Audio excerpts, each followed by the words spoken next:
Halos 300 learners ng Mangaldan National High School bigo pa ring makapag-enroll para sa school year 2024-2025. Narito ang report.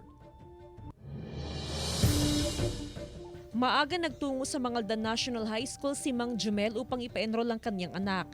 Transferi mula sa Zambales ang anak. Nalate ang anak sa enrollment dahil hinintay pa niyang dumating mula sa ibang probinsya. Zambales. Tapos transfer dito sa Mangaldan High. Okay naman daw po. Bali pinagkuhan ng requirements tapos yung pinag-exam sa guidance office.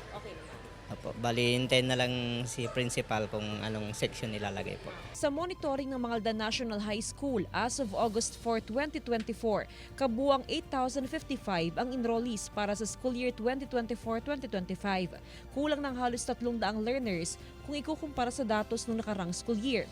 At dahil ang card ng mga unenrolled learner ay hindi pa rin nakukuha, ibig sabihin nito ay hindi pa rin nakaka-enroll kahit sa ibang paaralan ang mga estudyante. Nagtataka po tayo kung bakit mababa pa rin yung turnout ng ating enrollment. Bibigyan sila ng hanggang Biyernes, August 9, na palugit para makapag-enroll.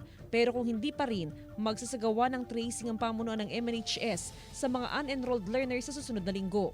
Yung iba may mga reason kung bakit late silang magpa-enroll o kaya financial problem kaya hindi pa siguro sila at saka sa uniform.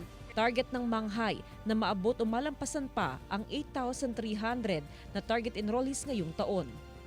Kasama si Daryl Peralta, Jasmine Gabriel Galban, One North Central Luzon.